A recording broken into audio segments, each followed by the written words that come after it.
उधर बड़ी खबर आई, हमास के अंत तक गाजा में जंग लड़ने का ऐलान कर चुके इजराइल से जुड़ी हुई। इजराइल के प्रधानमंत्री नेतन्याहू ने हमास को सरेंडर का आखिरी मौका दिया।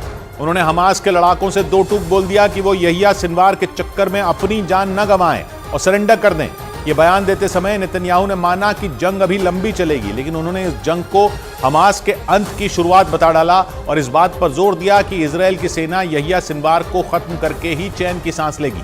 जबकि संयुक्त राष्ट्र की ओर से लगातार इजराइल पर सीज फायर का दबाव डाला जा रहा है, लेकिन नेतन्याहू ने एक बार फिर सीज फायर की मांग को एक कान से सुनकर दूसरे से बाहर निकाल दिया और केवल जंग जारी रखने का ही ऐलान नहीं किया, बल्कि हमास को सरेंडर का आखिरी मौका भी दिया। क्योंकि यहिया सिनवार के पकड़े जाने तक इजराइल का इरादा गाजा को यूं ही लहूलुहान करने का है। उसने जबालिया कैंप में रेड का वीडियो जारी करके अपने इरादे एक बार फिर जाहिर किए, क्योंकि वीडियो में इजराइल के सैनिक जबालिया कैंप के अंदर फायरिंग करते दिखे। इजराइल की सेना ने जानकारी दी कि उसने जबालिया कैंप में रेड इसलिए मारी क्योंकि उसे शक था कि हमास का एक खूंखार कमांडर वहां छिपा है और उसे पकड़ने के लिए इजराइल के सैनिक दबे पांव जबालिया कैंप के बाहर पहुंचे और गोलियां चलाईं। इजराइल के जिस सैनिक ने गोलियां चलाईं, उसे अचानक पीछे खड़े सैनिक ने रोका और झटके से दूसरी तरफ आया और दोबारा अटैक शुरू किया, क्योंकि इजराइल की सेना का कहना था कि यह ऑपरेशन प्लान नहीं किया गया था। और उसे अचानक खबर मिली कि जबालिया कैंप में हमास के दो खतरनाक कमांडर छिपकर बैठे हैं। हालांकि इजराइल ने उनका नाम नहीं बताया, लेकिन उन्हें पकड़ने के लिए उसने आनन फानन में ऑपरेशन शुरू कर दिया। लेकिन जबालिया कैंप के अंदर घुसने से पहले इजराइल के सैनिकों को धुआंधार गोलियां चलानी पड़ी। वो अंदर मौजूद हमास के लड़ाकों को ललकारते भी सुनाई दिए और इसी दौरान एक सैनिक ने कैंप के अंदर बम फेंक दिया। बम फेंकने वाला सैनिक जैसे ही पीछे हटा, दूसरा सैनिक आगे बढ़ता दिखा, क्योंकि वो अंदर छिपे शख्स को संभलने का मौका नहीं देना चाहते थे। और इसीलिए इजराइल के सैनिकों ने बिना एक पल गंवाए फिर से गोलियां चलानी शुरू कर दी। जो वीडियो जारी किया गया उसमें दिखा कि फायरिंग के वक्त एक सैनिक रुकता तो दूसरा शुरू हो जाता।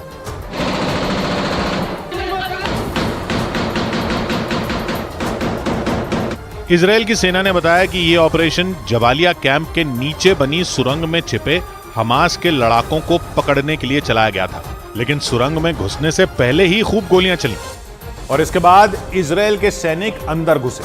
उन्होंने वहां हमास के दो लड़ाकों को मारने का दावा किया। इजराइल की सेना ने बताया कि वो जब अंदर घुसे तो हमास के दोनों लड़ाके जिंदा थे और इसीलिए इजराइल के सैनिक गोलियां चलाते हुए अंदर घुसे। इस दौरान गिने चुने मौके ही आए जब गोलियों की आवाज सुनाई नहीं दी, क्योंकि ज्यादातर समय इजराइल के सैनिक अलर्ट थे और गोलियां चला रहे थे। उनका कहना था कि सुरंग में घुसते समय अंदर से हमास के दोनों लड़ाकों ने फायरिंग की और उसका उन्हें जवाब देना पड़ा। वीडियो में दिखा कि अंदर मौजूद हमास के लड़ाकों और इजराइल के सैनिकों की बहस भी हुई और इसके बाद इजराइल के सैनिकों ने एक बार फिर उन्हें टारगेट किया।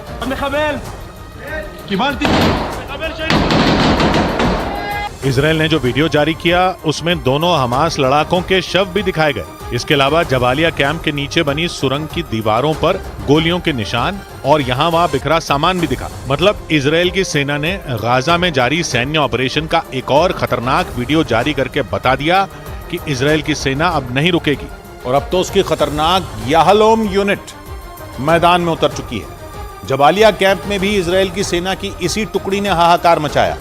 इजराइल की सेना की यह टुकड़ी तब मैदान में उतरती है जब आतंकियों से लड़ना होता है और इसीलिए इजराइल की खतरनाक याहलोम यूनिट जंग में उतरी। जबालिया कैंप में दो हमास लड़ाकों को मारकर उसने हमास को सीधी चुनौती दी।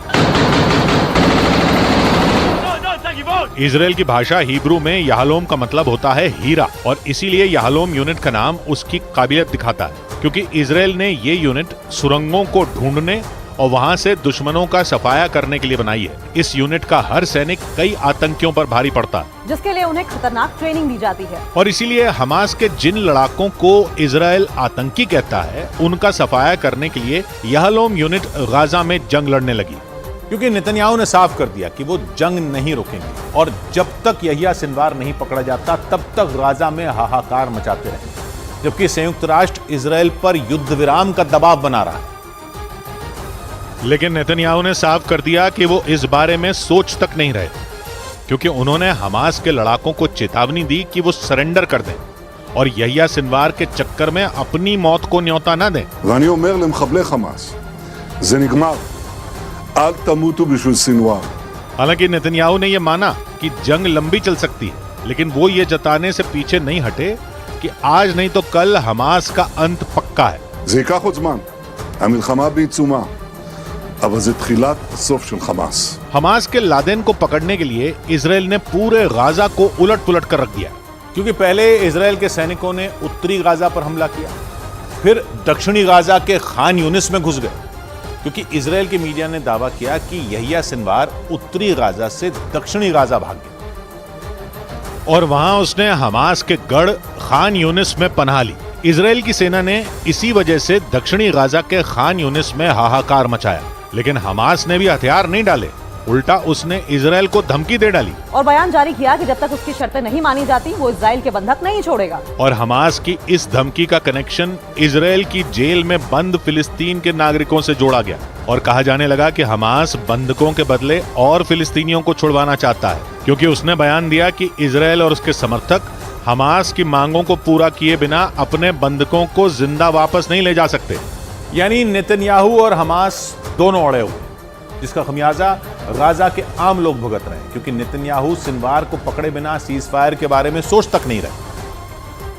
और हमास भी बाकी बंधकों को नहीं छोड़ना चाहता। इजराइल और हमास के बीच पिछले महीने हुआ युद्ध विराम 1 हफ्ते ही चला था और 1 दिसंबर को खत्म हो गया था। उस दौरान हमास ने 105 बंधकों को रिहा किया था। इन बंधकों में 80 इजराइल के नागरिक और बाकी दूसरे देशों के नागरिक थे और उनकी रिहाई के बाद हमास के कब्जे में 137 बंधक और होने की खबर है, क्योंकि जंग की शुरुआत से ही कहा जा रहा है कि 7 अक्टूबर को हमास ने 240 लोगों को बंधक बनाया था और इन बंधकों में कुछ तो छूट गए, लेकिन 100 से ज्यादा बंधक अब भी हमास की कैद में हैं। यानी इजराइल पर चौतरफा दबाव है। एक तरफ उसे अपने बंधकों को छुड़ाना है और दूसरी तरफ 7 अक्टूबर के मास्टरमाइंड यहिया सिनवार को पकड़ना है और उसके लिए इजराइल की सेना की सबसे खतरनाक टुकड़ी कही जाने वाली याहलोम यूनिट मैदान में उतर चुकी है।